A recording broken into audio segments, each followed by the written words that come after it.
Tengo el gusto de introducirles a ustedes a el ingeniero Alfonso Chávez Basavilbaso, quien vamos a tener con él la siguiente conferencia, que en principio tiene como tema la NMX AA SCFI 164 sobre la edificación sustentable. La mayoría de nosotros ya la conocemos como la norma 164. Es, como todas las NMX, una norma que no es obligatoria, pero a mí me parece que es en este momento la norma más avanzada que tenemos en nuestro país.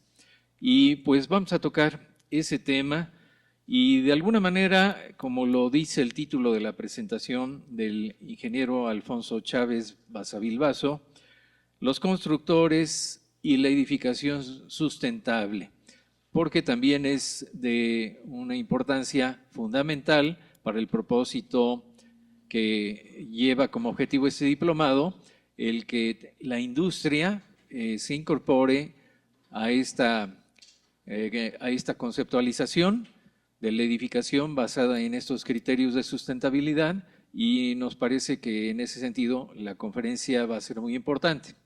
De alguna manera es un complemento a lo que veíamos ahorita con Odón de Buen. Tiene algunas características particulares que seguramente ahorita conoceremos. Le voy a pedir nuevamente al ingeniero Guillermo Casar Marcos nos haga el favor de presentar al ingeniero Alfonso Chávez Basavilbaso.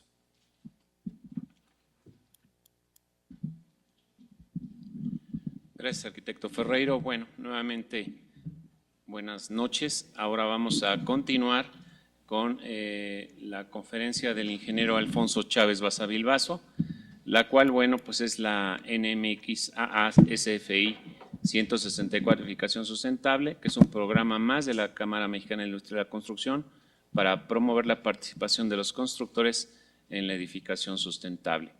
El ingeniero Alfonso Chávez Basavilbaso es ingeniero civil por la UNAM, con diplomado en la Universidad Iberoamericana en Sustentabilidad y Medio Ambiente.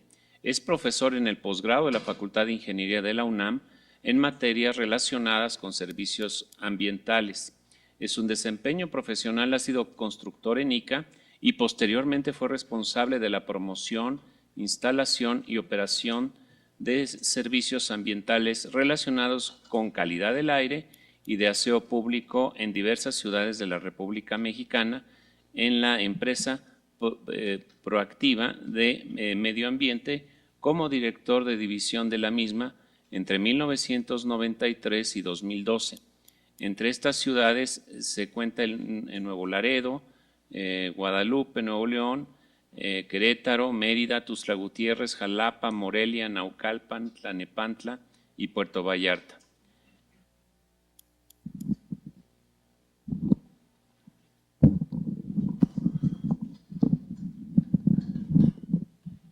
En las que la citada empresa continúa prestando servicios de aseo y a través de esquema de concesión.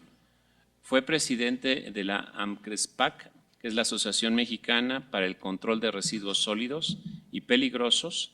Actualmente es consultor en la especialidad en la firma Suma Ingeniería, donde sus actividades incluyen asesoría en temas ambientales, promoción de proyectos, así como consultoría en la planeación, instalación y operación de servicios de aseo público. Fue presidente de la AMEXA del 2013 al 2015, que agrupa a las empresas presentadoras de servicios de aseo público concesionado a nivel nacional.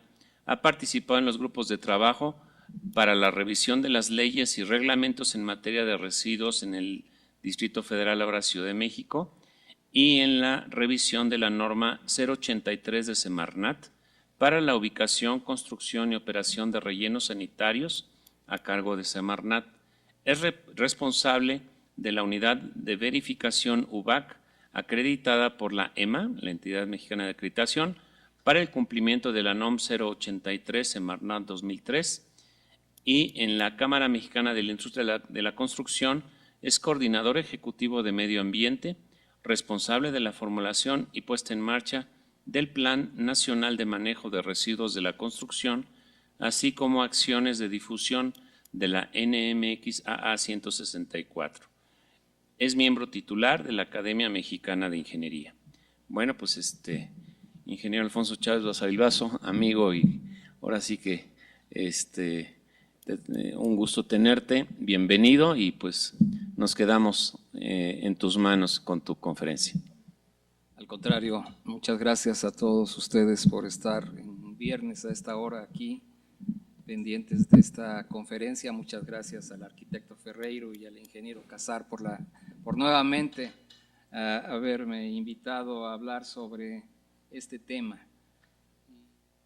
Pues viene un poco a cuento porque en la pasada plática con el maestro de Buen se hablaba de que una cosa son las normas y otra cosa es la posición de quienes están obligados a cumplirlas. Y entre los que están obligados a cumplirlas están los constructores. Y los constructores no siempre tienen la mejor posición ante la obligación de cumplir normas.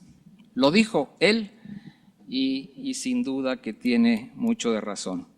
Me voy a apoyar en una presentación, espero no ser demasiado aburrido para ustedes, y desde luego si ustedes quieren interrumpir sobre la marcha, con mucho gusto trataremos de contestar a sus preguntas o ampliarlas, o si no, tengo la ventaja de que aquí mi amigo Guillermo, que él sí es un especialista en el tema de la norma, pues nos pueda hacer las aclaraciones necesarias.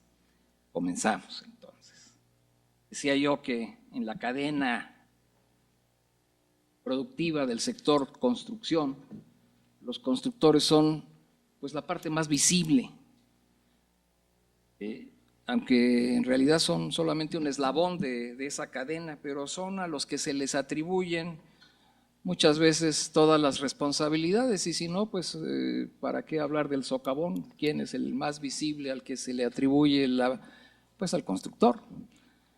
Cuando existe toda una cadena, desde una autoridad, un proyecto, un supervisor, un constructor, un contratista y una serie de participantes en esa cadena. Esto no quiere decir que el constructor se zafe de su responsabilidad, simplemente hacer notar que es parte de una cadena en este sector de la construcción que va desde el propietario de la obra, las autoridades por supuesto, hasta los que lo ejecutan, tanto a nivel de contratistas como de subcontratistas. Una vez dicho esto, pues resulta que estamos hablando de normas, por lo tanto estamos buscando lineamientos, entre otras cosas, hacia una sustentabilidad urbana. Estamos hablando de, nuestro tema es la edificación sustentable. Buscamos, por lo tanto, un modelo analítico para facilitar la adopción de un enfoque integrado de planeación y gestión de ciudades. Tenemos que entender a la ciudad como un sistema que interactúa con su entorno, que busca generar sinergias entre ciudad y entorno, que facilite toma de decisiones para avanzar hacia modelos urbanos sustentables y en donde se privilegie el aprovechamiento de los bienes comunes. Partimos de que 70% de la población, lo sabemos, vivirá para el año 2050 en ciudades. El consumo de energía y las emisiones de CO2 se concentrarán en las grandes ciudades. Se debe reinventar, por lo tanto, nuestro modo de vida y tenemos que replantear nuestros esquemas de consumo, el aprovechamiento de los recursos, ya que el modelo actual, creo que tenemos suficiente, ha demostrado que ya no es.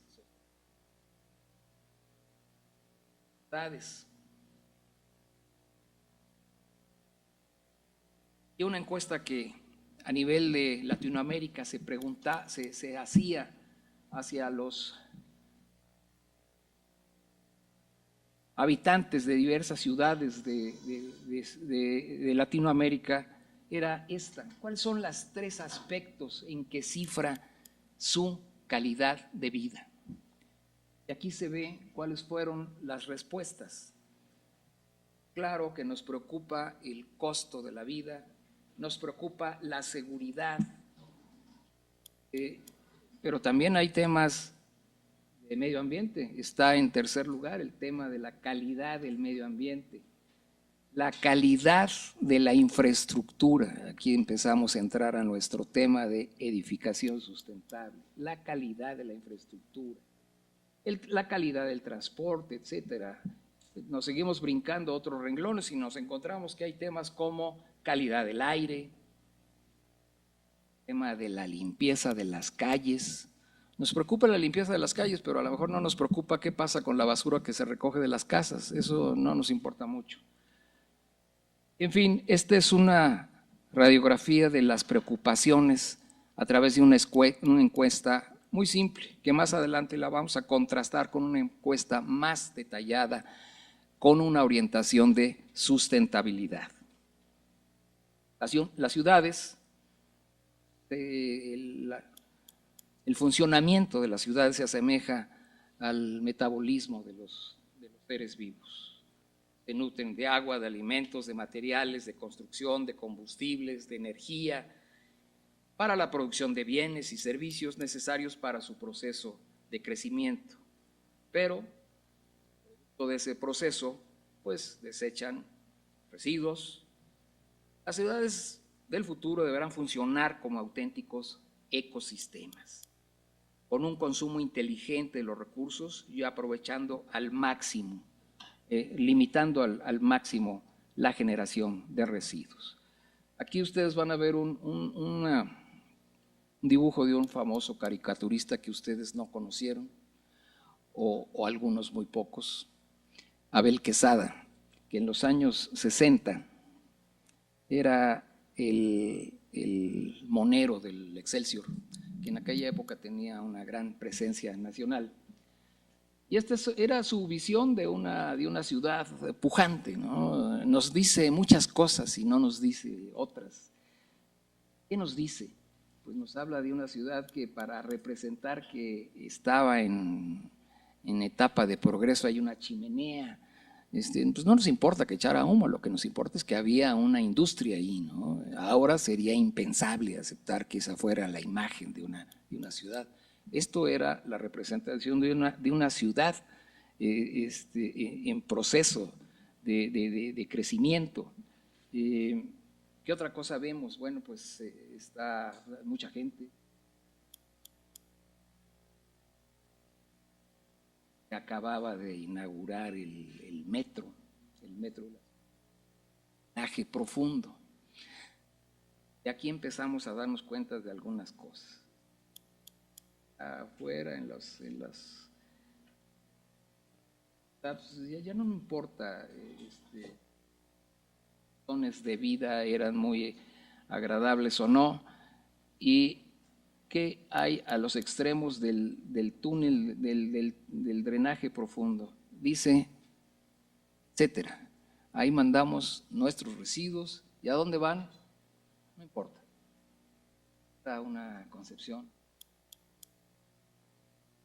Actualmente en muchas ciudades sigue siendo vigente.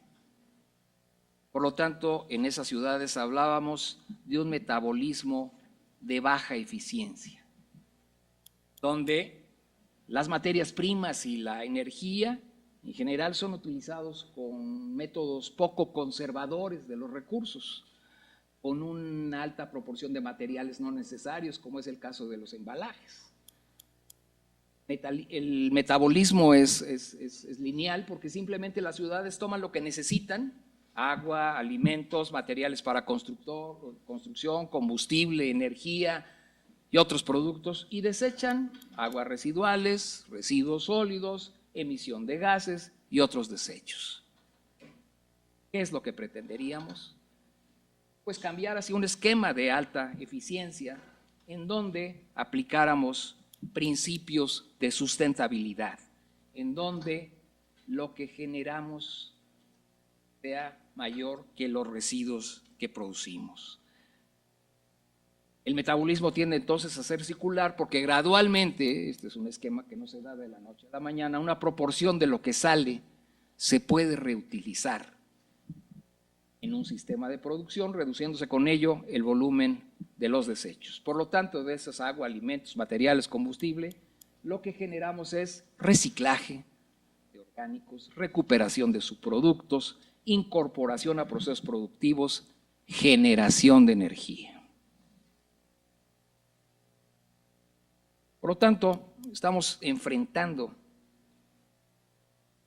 la demanda de nuestras ciudades por una mejor infraestructura y más allá que por una mejor infraestructura, por mejores servicios. Y entonces se trata de identificar oportunidades estratégicas. Y aquí viene el concepto de sustentabilidad. La infraestructura concebida como tal no son más que una parte de la solución.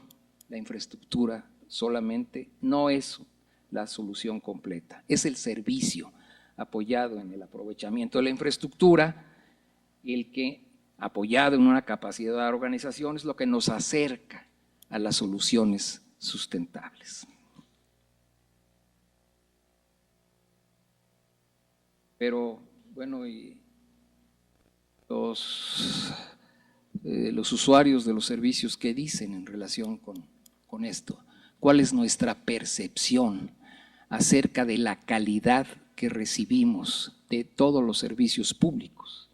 Bueno, pues ahora resulta que sí ya existe una encuesta por INEGI, una encuesta que se llama de calidad e impacto gubernamental, en donde es una encuesta amplia dirigida hacia población de mayores de 18 años en ciudades de más de 100,000 habitantes, y resulta que el promedio de satisfacción de los servicios de estos encuestados pues es apenas del 49%.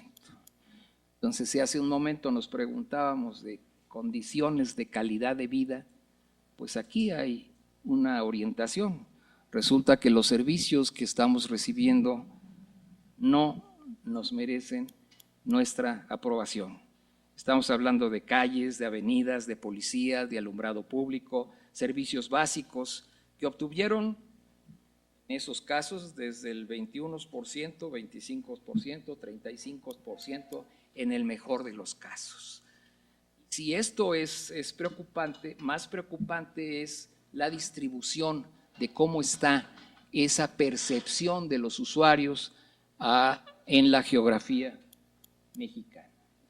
Resulta que los colores, ¿cómo se llama? Rojo, es donde se tienen los menores índices de percepción de calidad de servicio. ¿Y en dónde está? En estados como Chiapas, como Guerrero, como Oaxaca, intermedios en Veracruz, en el sureste en general, y los mejores servicios, o por lo menos la percepción de mejores servicios, está en el norte de la República. Cualquier relación con la economía de esas regiones creo que no es una simple casualidad. Si vemos un poco en el detalle y sin aburrirlos demasiado, en esa encuesta vemos que si se les pregunta a los encuestados ¿qué opinan sobre el agua, el servicio de agua potable? Bueno, pues aquí afortunadamente el promedio es sensiblemente más alto, casi un 70% dice que el suministro es constante. Bueno que es mucho más alto que el promedio del que hablábamos, pero qué grave que solamente el 70% pueda decir que el servicio, que el suministro de agua es constante.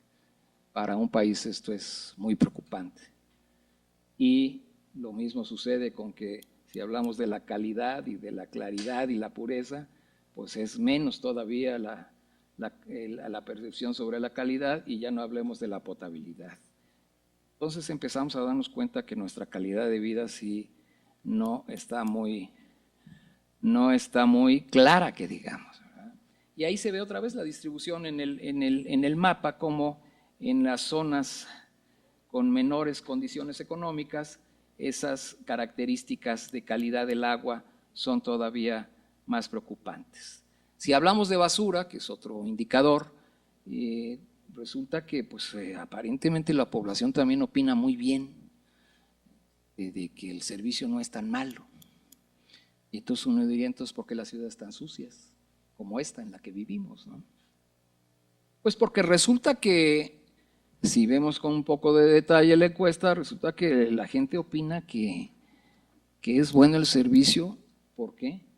Porque pasa oportunamente el camión, el 78%. Qué bueno que pasa el camión en el 78% de cobertura a nivel nacional. Pero uno se pregunta, bueno, ¿y ese 20% de residuos a dónde va a dar? Estamos hablando de sustentabilidad. Pero a mí lo que más me llama la atención en esta gráfica es que los encuestados dicen, pues es bueno, ¿saben por qué? Porque no cobran. Por eso les parece bueno. Si se hiciera la pregunta a los encuestados, ¿tú estarías dispuesto a pagar una tarifa por el servicio de aseo público? ¿Cuál crees tú que sería la respuesta? Que no. ¿Por qué? Yo. Pues porque, por muchas razones, pues porque ya pago mis impuestos, porque para eso hay un presupuesto municipal que es el responsable de la prestación del servicio, etcétera, etcétera, etcétera. Entonces, ahí hay algo que no checa.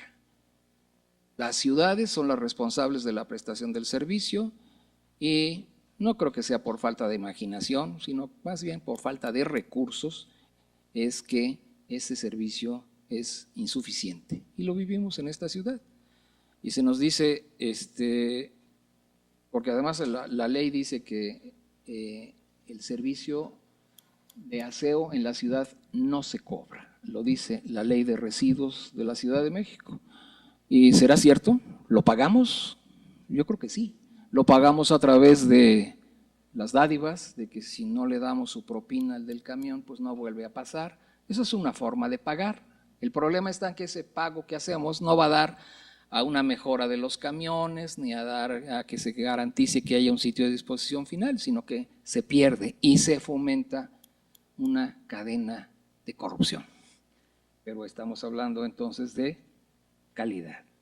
Y ya no hablemos, es nada más por meterme al tema de la basura, y ya no hablemos de la disposición final. Nos preocupamos a que nos recojan la basura, pero ¿y a dónde va a dar? Eso nos preocupa bastante poco. Y la realidad es que aquí se ve la gráfica de cómo las ciudades de la izquierda para ustedes, son las que tienen más de 100,000 habitantes, son las que tienen un sitio de disposición final raso, o por lo menos un sitio controlado para la disposición de los residuos. Pero en cambio las pequeñas ciudades pues no cuentan con esa infraestructura. Podemos decir que a nivel nacional un 65% de los residuos en el mejor de los casos, llega a un sitio que medianamente cumple la norma. O sea, si en el caso de la recolección de basura, del orden de un poco más de un 10% no se recogía, ¿y a dónde se queda? Pues se queda en barrancas, se queda en lotes baldíos, se va al drenaje, con todo lo que eso implica. Bueno, pues en el caso de la disposición de los residuos, resulta que por lo menos un 35% va a dar a tiraderos incontrolados que son fuente de contaminación al acuífero, al subsuelo y al aire. Hablamos de calidad de vida.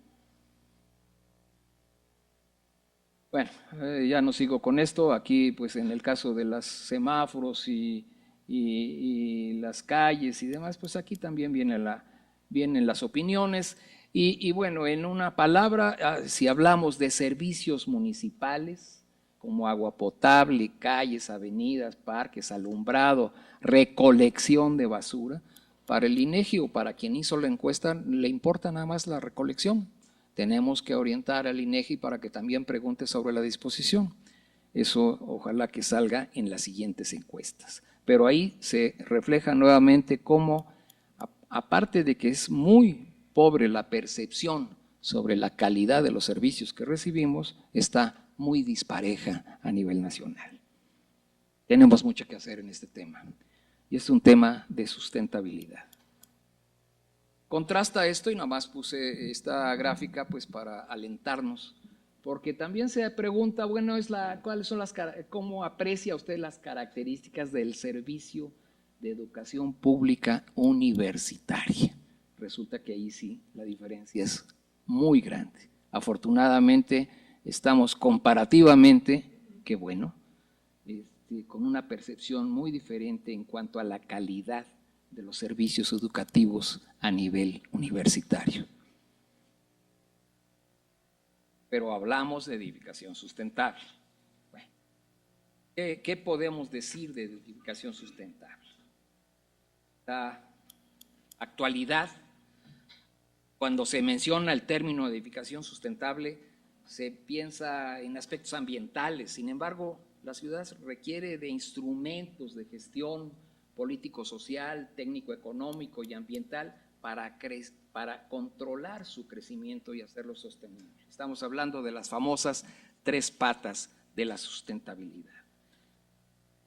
Pero el tema era, bueno, ¿y los constructores qué tienen que ver en esto? Bueno, pues el constructor dice, ¿y yo por qué? Es famosa esa frase, pero también el constructor se lo aplica. Cuando al constructor le dijeron, oye, tienes que cumplir porque la norma para el manejo de los residuos de manejo especial involucra a los residuos de la construcción y esa es obligatoria, no como la 164, que esa no lo es. Entonces, ¿qué es lo que se está trabajando en la Cámara de la Construcción para tratar de que hacia los constructores permeen estos aspectos ambientales? Pues fue tener una cercanía con la Secretaría de Medio Ambiente a través de un convenio marco en donde se promueve el que los constructores conozcan de estas normas. Ustedes hoy en Cámara de la Construcción y se imaginan a las grandes empresas constructoras, pero la realidad es que la Cámara de la Construcción agrupa del orden de 11,000 agremiados, de los cuales un 90 y tantos % son micro, pequeñas y medianas industrias. Por lo tanto, es muy importante que haya un esquema de difusión para que los constructores, a través de estos apoyos que se otorgan, a través de diferentes instituciones de los que componen a la Cámara de la Construcción, puedan conocer y aplicar estas normas. Entonces existen desde promoción para que se conozcan las normas, promoción para que haya capacitación para que se aplique esta norma y se den incentivos y se logre algo en lo que estamos todavía en proceso, lograr que haya un esquema de certificación del cumplimiento de esta norma, que si bien es voluntaria, en eso para algunos de nosotros nos parece que reside su mayor fortaleza, que se adopte por convencimiento, no porque vaya a llegar un verificador a decirle no estás cumpliendo. La norma, el arquitecto nos lo dijo, ustedes seguramente la conocen muy bien, la norma mexicana de edificación sustentable es una norma de aplicación voluntaria. Su cumplimiento sin duda contribuirá a la mitigación de los impactos ambientales, al aprovechamiento sustentable de los recursos naturales, sin descuidar aspectos socioeconómicos. La norma incluye un apartado que se llama responsabilidad social. Pero bueno, estamos hablando de viabilidad, habitabilidad, integración al entorno urbano y natural de las construcciones. Por lo tanto, la construcción sustentable implica acciones de planeación de largo plazo, uso racional de los materiales, reducción de daños al medio ambiente, preservación del equilibrio ecológico, ahorro energético y desde su correcta ubicación. ¿Cuántas obras empiezan mal porque están mal ubicadas? Por lo tanto, estamos buscando la adopción de patrones de producción y de consumo con un esquema de responsabilidad ambiental, en donde se incluye también la gestión de los residuos generados en la construcción. Ese es uno de los rubros importantes. Esta norma está dirigida a todas las edificaciones que se ubiquen en el territorio nacional, públicas, privadas, y tanto a las edificaciones propiamente como a obras exteriores, y desde luego a todas las fases del proyecto, desde obras nuevas hasta proyectos de remodelación.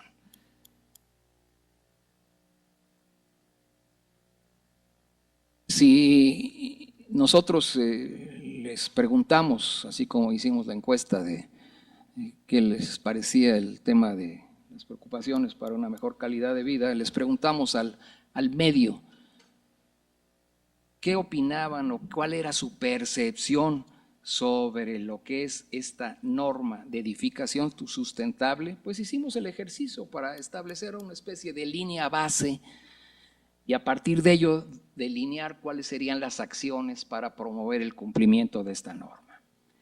Y entonces se hizo una encuesta muy amplia por medios electrónicos en donde se recibieron opiniones de la academia, de la iniciativa privada, del gobierno federal y se procesaron todas estas informaciones. Una de las preguntas que se hacía, ¿usted qué sabe de esta norma? ¿Qué certificaciones o qué normas equivalentes conoce? Y la primera que se mencionaba, o por lo menos una de las más importantes, es LEED. ¿Conocemos LEED? Bueno, ¿conocen o han oído? Bueno, han oído de LEED, pero hasta ahí.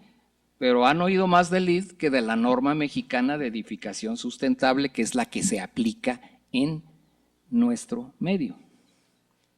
Y bueno, se hicieron estos recuentos por regiones, desde luego donde destaca también la Ciudad de México.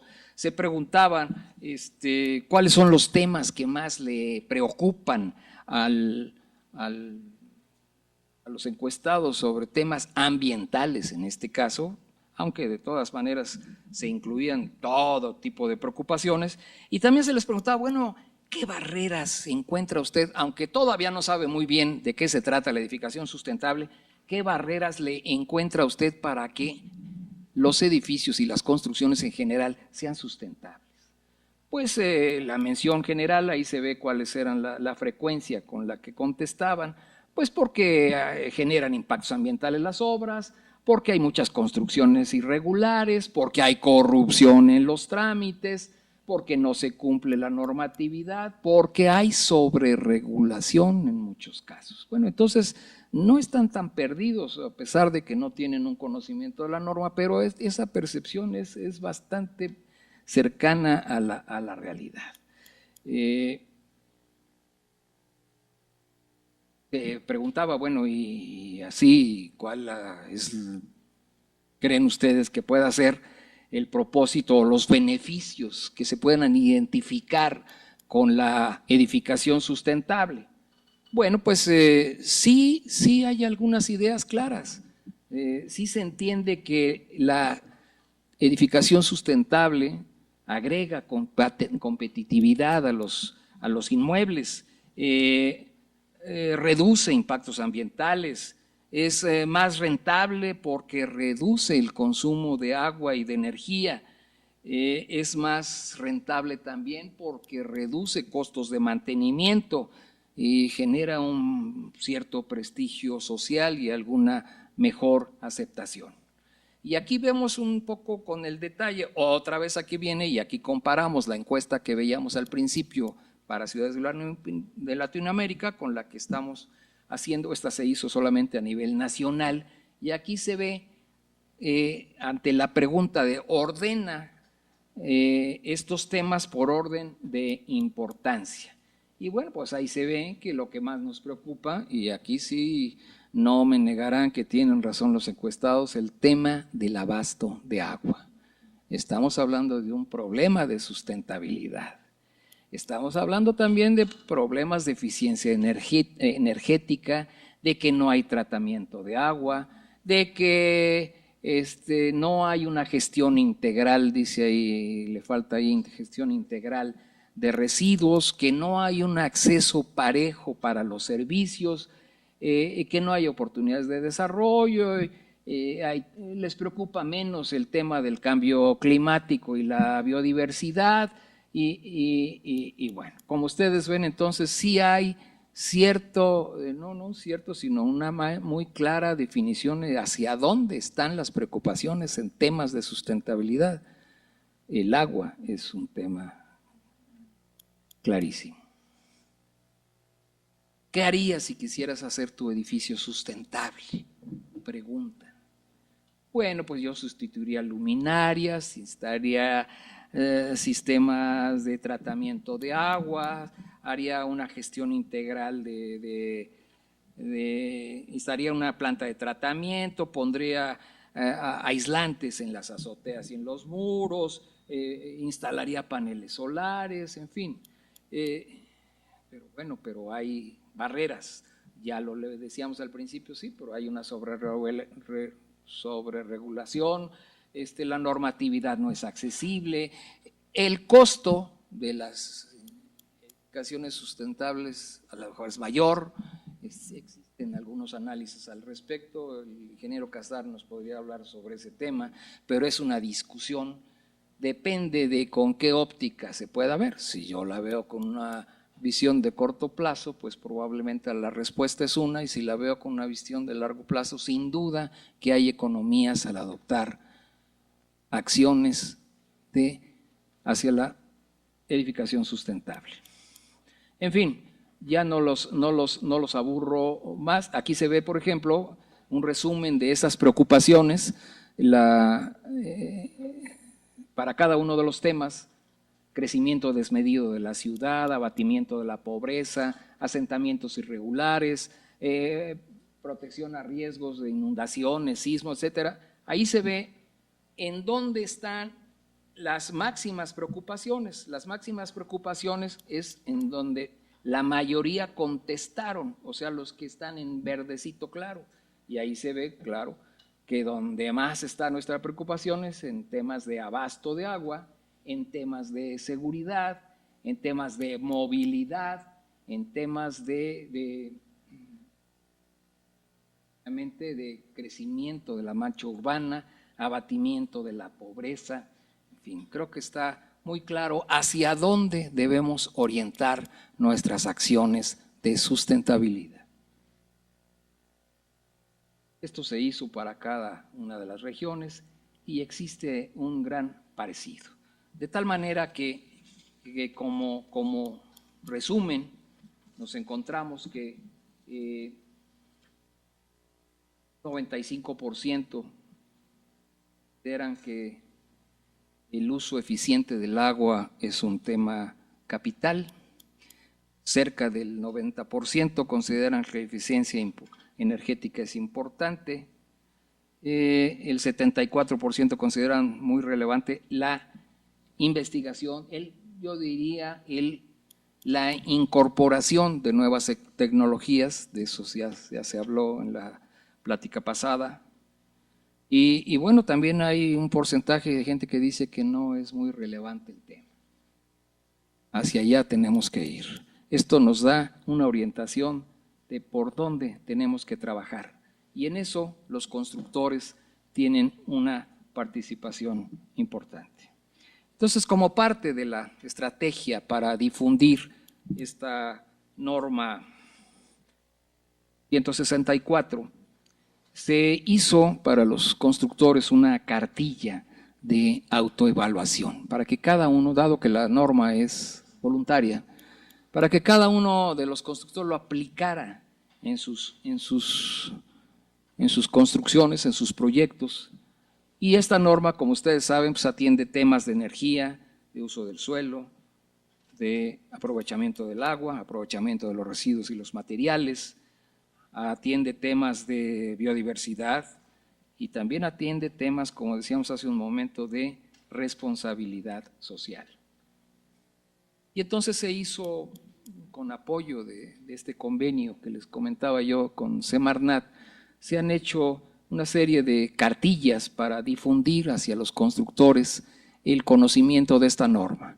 En esa cartilla de guía de rápida para el apoyo a la construcción para el cumplimiento de la norma 164, pues aparece esta tabla en donde más adelante se muestra para cada uno de los rubros de la norma cómo es la situación de sus construcciones. Y el otro tema en el que también participa la Cámara difundiéndolo hacia sus agremiados es el tema del manejo de los residuos de la construcción, que ese sí es un tema obligatorio, porque la ley establece que los residuos de manejo especial, uno de esos residuos son los residuos de la construcción.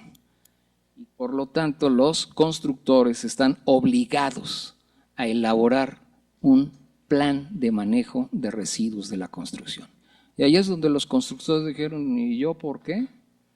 A ver, cuando esta norma apareció en la Ciudad de México, ya existía esa norma. Y esa norma establecía que año con año los porcentajes de reuso de los materiales irían creciendo, al grado que cuando esta norma salió a nivel nacional, pues ya las construcciones en la Ciudad de México deben de llevar como por el 50 o el 60% de materiales que se reciclaran. Falso, no llevaban ni el 3%. Entonces, ¿de qué nos sirven normas que establecen indicadores que no se pueden cumplir? Aquí se ve está en desorden la tabla a la que me refería hace un momento, en donde para cada obra se le plantea en esa cartilla una serie de preguntas al constructor para que él mismo se autoevalúe sus obras y en los temas que cubre la norma, que son suelo, agua, residuos, biodiversidad y calidad del ambiente interior. Entonces hacen las preguntas basadas en cada uno de los temas de la norma para que se conteste y de ahí ya tenga por lo menos una idea de en dónde le aprieta el zapato.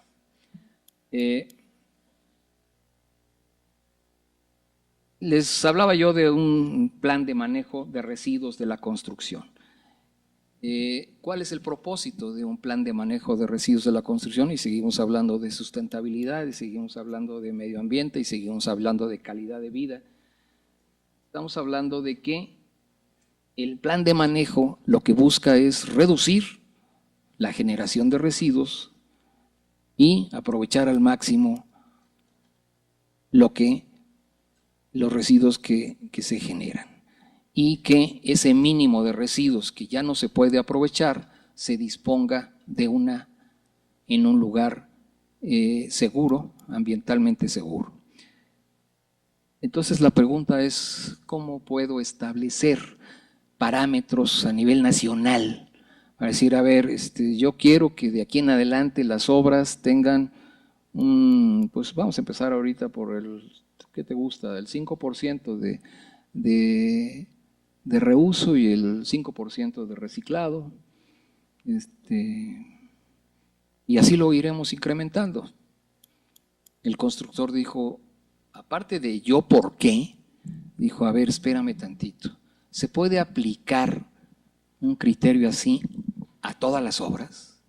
Si cada obra es diferente, por sus características, por su función, por su ubicación, por sus materiales, ¿cómo puede hablarse de un porcentaje de aprovechamiento de materiales en una obra que se basa en una estructura de concreto y otra que se basa en una carpeta asfáltica? Pues es muy diferente. Y bueno, ante esa posición, a mí me tocó llegar en esa época precisamente para para los constructores decían, pues no queremos, y nuestra posición, y habían mandado una cartita a Semarnat, así como la que menciona, como el caso que menciona el maestro de Buen. Y bueno, pero el caso no era decir por qué no, sino buscarle el cómo sí. Y entonces se elaboró un plan de manejo que fuera flexible, pero que implicara un compromiso por parte de los constructores.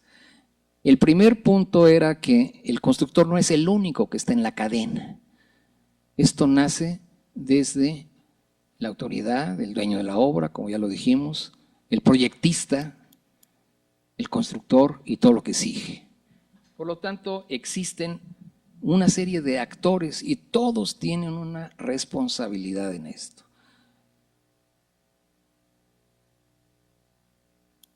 El constructor sabe rehusar. Y si no, pregúntenle al constructor si no rehúsa la cimbra para los moldes de sus estructuras. Si usara solo una vez la cimbra de madera, pues le saldría carísima la cimbra, ¿no? Y mientras más usos le da, mayores economías tiene. Por lo tanto, tiene que adoptar algunas buenas prácticas para que ese reuso se dé. Y el reciclaje también. ¿A poco todo el material que excava de una obra lo manda para afuera? Pues no, lo utiliza en otros rellenos y así como eso, ¿no? Pero existen una serie de actividades, de buenas prácticas que con el apoyo de este plan de manejo tiene que adoptar. Pero no solamente es el constructor, es el proyectista el que tiene que promover el uso correcto de materiales, el planteamiento de mejores materiales. Entonces aquí se ve cómo se conjuntan en todos estos actores en todas las actividades, desde la planeación de la obra hasta la ejecución.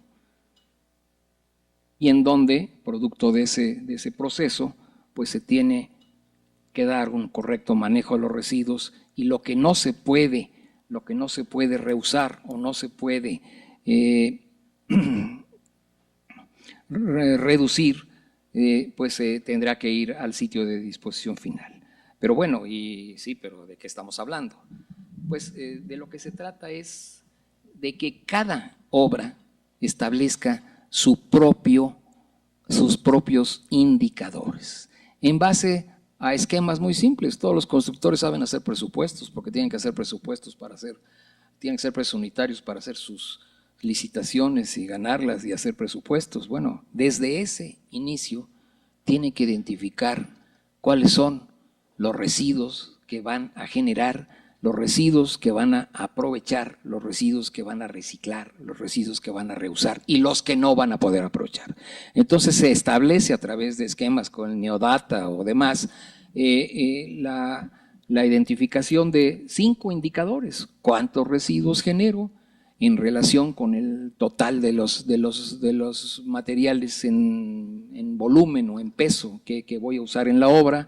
¿Cuántos reuso? ¿Cuántos reciclo en obra? ¿Cuántos reciclo fuera? ¿Y cuántos voy a mandar a disposición? Y entonces establezco con un ejercicio muy simple basado en un presupuesto que lo sabemos usar, cuáles son mis indicadores. Entonces el tema ya se vuelve de seguimiento de la obra. Entonces tú dices, bueno, pues qué fácil, me hago güey y ya, ¿no? La ley establece un mecanismo que se aprovechó para este plan de manejo. Establece la posibilidad de que, dado que la elaboración de un plan de manejo de residuos es un trabajo farragoso y muchas veces las obras son pequeñas y no se justifica o no se tienen los recursos para hacer un plan de manejo, pues la ley prevé la adhesión a planes de manejo existentes. Entonces, a través de una carta de adhesión, en donde se establece el compromiso de elaborar sus propios indicadores y cumplirlos a través de un programa, es cómo se da este mecanismo de cumplimiento, en donde nuevamente llegamos a un esquema de que, si bien esto es obligatorio, el constructor tiene que poner de su parte y adoptarlo porque está convencido de que esto va en bien de su obra. Yo me acuerdo cuando yo era constructor en ICA, que llegaba mi jefe y me decía, oye, Poncho, ¿tú estás construyendo o estás demoliendo? Porque parecía que la obra no estaba muy limpia, por lo visto. No se veía si había más materiales nuevos que materiales de desperdicio. Y entonces eso necesariamente se refleja en el costo y en los resultados de la obra. Una obra limpia es una obra que tiene sin duda mejores resultados. Por lo tanto, una obra que maneja correctamente sus materiales, no solamente estamos hablando de desperdicio, sino que maneja correctamente sus materiales y los residuos que se generan por el proceso, pues es una obra que está mejor organizada. Por lo tanto, esto cae por su propio peso. En fin, podríamos seguir hablando sobre esto. Hablábamos un poco de los servicios de aseo público que no están en una buena situación y que hay unas normas que no se cumplen. Aquí se ve un ejemplo, un esquema muy general del proceso de la basura, desde que se genera, cómo se recolecta y cómo se dispone y cuáles son las actividades que hay en el proceso. ¿Cuál es la realidad? Ya lo dijimos, en este país el 90% se recoge en el mejor de los casos, pero un 35% no sabemos a dónde va a dar. Y existe una norma, hablando de normas, hay una norma que es la norma 083, que es obligatoria, donde se establece que todos los residuos de las casas, los residuos sólidos urbanos y los residuos de manejo especial, en este caso los residuos de la construcción, tienen que ir a dar a sitios que cumplan esa norma 083, que establece una serie de requisitos para su ubicación, para su diseño, para su construcción, para su operación y para su clausura y su monitoreo. Entonces, desafortunadamente en este país podríamos decir que si tenemos, ¿cuántos te gusta, Guillermo? 50 rellenos sanitarios, créanmelo. Estamos hablando de cuántos municipios tenemos en el país. ¿Cuántos municipios tenemos? Ya se me olvidó la cifra. ¿Cuántos municipios a nivel nacional? Bueno, de todos los municipios que tenemos a nivel nacional, solamente hay del orden de 50 rellenos sanitarios y cada municipio estaría obligado a tener un relleno sanitario o por lo menos un sitio de disposición o por lo menos algún tipo de manejo de residuos. Y sin embargo, no se tiene. Y entonces existe una norma. Y al igual que las normas de las cuales hemos estado hablando, de acuerdo con la ley de metrología, existe un procedimiento para verificar el cumplimiento de esa norma. ¿A través de qué? A través de la existencia de unidades de verificación del cumplimiento de la norma. Esas unidades de verificación que están reguladas por un organismo que las acredita, que es la Entidad Mexicana de Acreditación, que podría haber otras, pero en este país solamente hay esa. Tienen que cumplir una serie de requisitos de calidad para poder estar acreditadas para prestar servicios de verificación en determinada norma, ya sea la norma 164, ya sea la norma 083 en el caso de los residuos y cualquier otra norma en la que se establezca que el procedimiento de verificación debe ser a través de una unidad de verificación, en donde se establece un procedimiento que consiste en una revisión documental de las características del proyecto de que se trate, una revisión ocular, la detección de incumplimientos respecto de esa norma, la elaboración de acciones correctivas dentro de un programa para que en una siguiente revisión se vuelvan a corroborar si se está o no en cumplimiento de la norma y en ese momento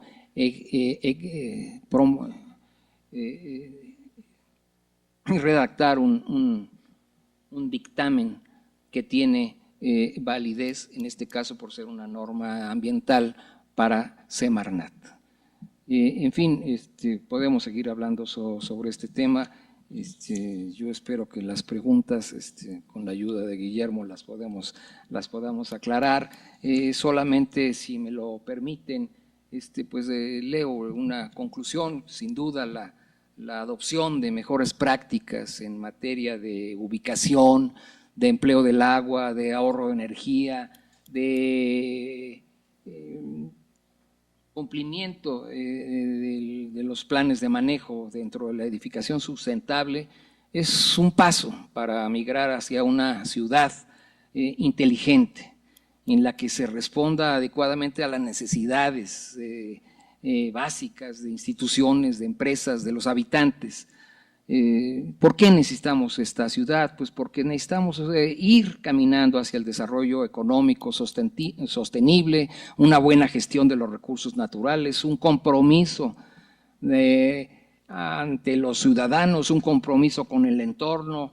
En fin, en ese sentido, como lo dijimos al principio, nos falta mucho por trabajar.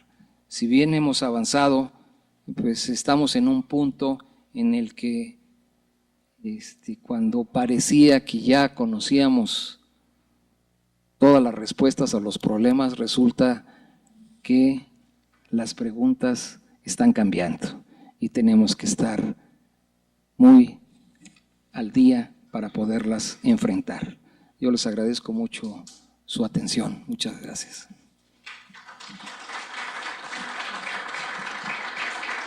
Me gustaría mucho saber si alguien tiene algún comentario o alguna pregunta.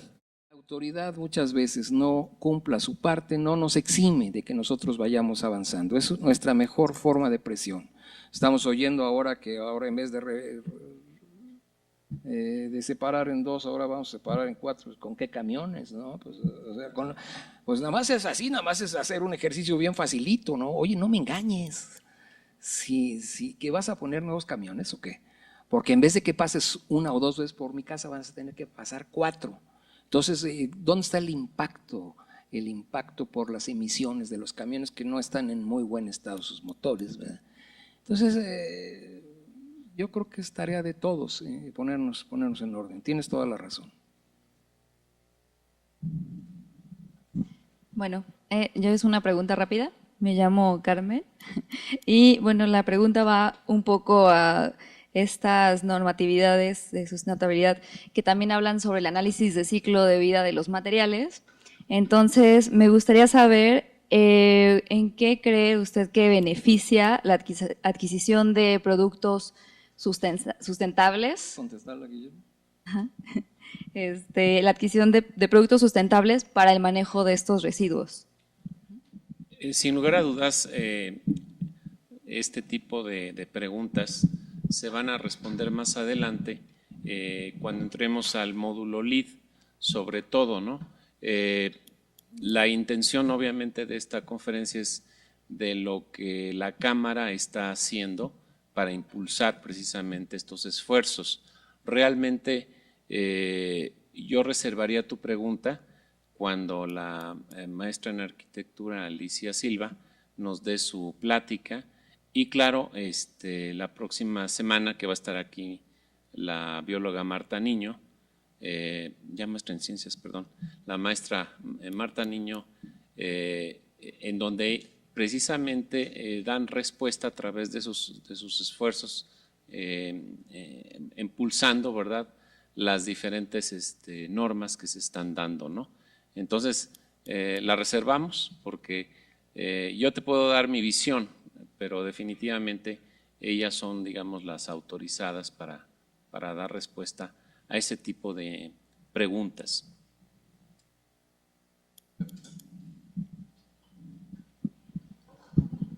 Gracias, buenas noches. Mi nombre es Víctor Manuel Mercado. En algún momento, no recuerdo si fue en el canal de la UNAM, vi un spot, un rápido, en donde hay una planta de tratamiento de productos o desperdicios de la construcción en Iztapalapa. No sé si el compañero conozca o se te refieras al triángulo como esa planta. Ah, ok, entonces era parte de la respuesta que yo quería, pero también, ¿hasta qué punto se hace la obligatoriedad a que el constructor decida dónde llevar los desperdicios de la construcción? O si esa misma norma nos lleva a generar más de una planta de este tipo. Ampliar un poquito la información, por favor. Sí, probablemente a la planta a la que se refieren, yo no me equivoco, es una planta que se llama concretos reciclados. Es un lugar en donde te pagan por recibir material y a su vez venden material. Desafortunadamente, vamos a decirlo así, el mercado no se da de tal manera que no existen más plantas de esas características en la ciudad. ¿Por qué? Porque no existe una presión para el cumplimiento de esta norma. ¿Por qué? Porque no hay, primero no hay sitios para disposición, no hay la promoción para que existan estas industrias y bueno, estamos probablemente ante un círculo vicioso, sin duda. Gracias, buenas noches, ingenieros. Mi nombre es Valentín Villanueva. Un poco ampliando sobre el punto de concretos reciclados, yo supongo que porque no, bueno, las diferentes construcciones no están inmersos en alguna certificación. En las empresas en las que estoy estamos trabajando con LEED y PESES y me obligan a estarlo enviando a un lugar de reciclaje y obviamente es el único que en México hay, en la ciudad, es concretos reciclados. Y por eso mismo, porque nos obliga la certificación. Pero además construcciones que no están certificadas, pues obviamente no hacen, o el material que tienen de residuos, pues lo llevan a un tiro, la mayor parte de ellos. Pero mi pregunta va encaminada a la norma 083, ¿qué relación tiene o tiene alguna relación con la norma ambiental del Distrito Federal, la 024, de la separación de residuos?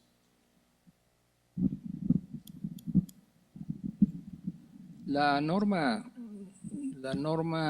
083 se refiere exclusivamente a la disposición de residuos sólidos urbanos, los que se generan en las casas, y residuos de manejo especial. O sea, los residuos de manejo especial son aquellos que se generan en volúmenes mayores que los residuos de los domicilios y que no son peligrosos. Y que, de acuerdo con un plan de manejo, esos residuos de manejo especial, por eso se llaman de manejo especial, porque requieren un plan de manejo. Si ese plan de manejo establece que pueden ir a un sitio de disposición, léase un relleno sanitario, pues están regulados por la norma 083. La norma 083 es específica para eso. Buenas noches, mi nombre es Roberto Sánchez. Se menciona concretos reciclados y es la única que tenemos aquí cercana, esta planta. ¿Cree usted que concretos reciclados como empresa privada y teniendo competencia pueda resolver este problema?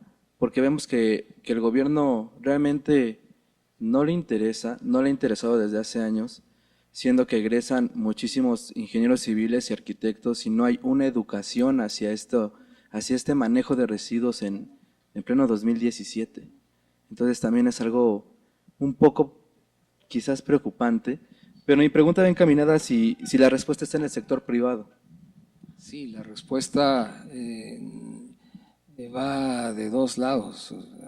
El sector privado sin duda hará las inversiones y propondrá la posibilidad de un servicio y de la venta de un producto. Pero si no existen las condiciones desde la normatividad, pues entonces la empresa no puede existir, ¿no? Si no tiene la certeza de que exista un reglamento de construcción, desde ahí empezamos, en donde se favorezca el reciclaje, pues la empresa concretos reciclados o la que sea, no va a crecer, ¿sí? Va a tener un mercado muy reducido. Este es un tema de mercado propiciado por el que haya que se cierre la pinza y que la norma sea exigible. Pero si no se exige ni siquiera para la propia autoridad, ¿a dónde van? El concreto de las banquetas. No, debería poner el ejemplo, ¿verdad? No lo está haciendo. lo que propusimos en aquella, porque a mí me tocó participar en esa norma, es nos vamos a poner la medalla si el jefe de gobierno establece que en adelante todas las banquetas se hagan con concreto reciclado. Con eso te estoy dando la respuesta. En ese momento te aseguro que habría 20 empresas concretos reciclados, pero no se pudo dar el paso. Y además sería, para presumirlo a nivel internacional, todas las banquetas que se hacen en México se hacen con concretos reciclados, porque nos gusta hacer banquetas, ¿no? Entonces se hacen con concretos reciclados. Cambiarían las cosas, ¿no?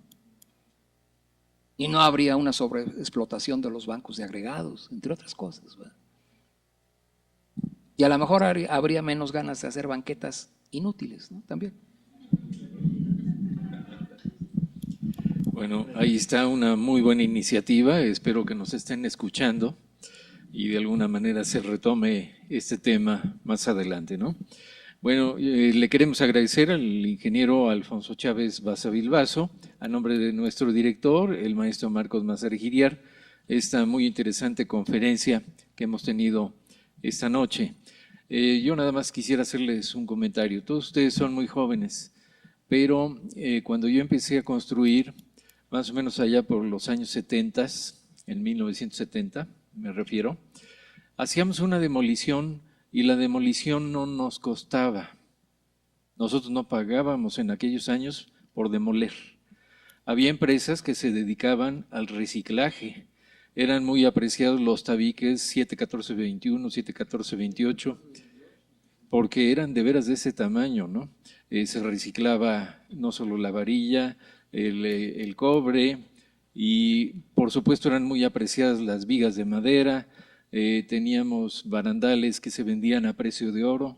Entonces, yo creo que hemos estado dando pasos hacia atrás y de alguna manera tenemos que recuperar el camino, ¿no? Yo creo que la universidad en este sentido cumple una misión muy importante, que es la capacitación sobre estas temáticas, porque por supuesto no puede haber una aplicación si no tenemos este conocimiento para poder hacer mejor las cosas. En ese sentido yo los felicito al ingeniero Alfonso Chávez, por supuesto al ingeniero Guillermo Casar, que tengamos esta colaboración tan estrecha entre los ingenieros y los arquitectos.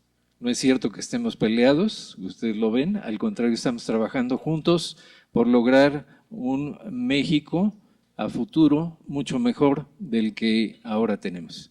Pues muchas gracias a todos ustedes y les cedo el micrófono para que haga entrega de este reconocimiento el ingeniero Guillermo Casar Marcos al ingeniero Alfonso Chávez. Hubo una última pregunta de la arquitecta Ida Guerrero de la Ciudad de México, exalumna de la Facultad de Arquitectura de la UNAM, que es arquitecta independiente, y pregunta ¿qué hace falta para que la NMX 164 pueda volverse norma oficial mexicana? ¿Se está trabajando para que esto suceda?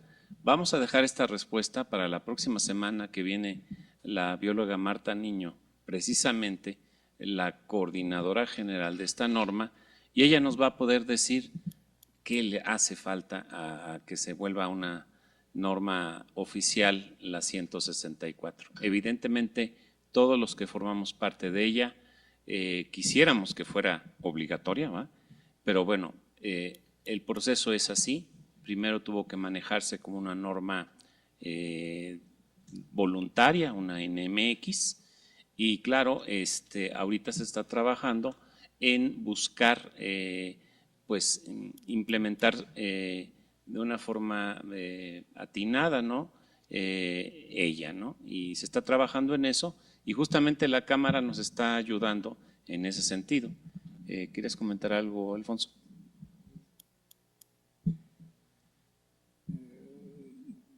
Comentario a lo mejor es un poco insidioso ante esa pregunta, pero decíamos hace un rato que tal vez una de las mejores virtudes de esa norma es que es voluntaria, para que se adopte por convencimiento. Entonces, tal vez la pregunta que haya que hacerle a la maestra Marta Niño es, ¿qué opinaría ella de si hay que hacerla obligatoria? Yo cambiaría la pregunta. ¿Se debe de volver obligatoria o la dejamos como está? Se las dejo así. Bueno, pues los invitamos al próximo capítulo, el próximo viernes, con mucho gusto. Muchas gracias a todos ustedes. Buenas noches. La Facultad de Arquitectura de la Universidad Nacional Autónoma de México, a través de su División de Educación Continua y Actualización Docente, otorga el presente reconocimiento al ingeniero Alfonso Chávez Basavilbaso por su participación como conferencista magistral en el tercer diplomado Taller Internacional Métodos y Procedimientos de Certificación y Normatividad para la Edificación Sustentable, modalidad presencial del 10 de junio al 3 de diciembre de 2016, Por mi raza hablará el espíritu, Ciudad Universitaria, Ciudad de México, diciembre de 2016, y lo firma el maestro en arquitectura Marcos Massari Iriart, director de la Facultad de Arquitectura de la UNAM, el arquitecto Héctor Ferreiro León, jefe de la División de Educación Continua y Actualización Docente, aquí a mi derecha, y un servidor, el ingeniero Guillermo Casar Marcos, coordinador general del diplomado. Alfonso, muchas gracias.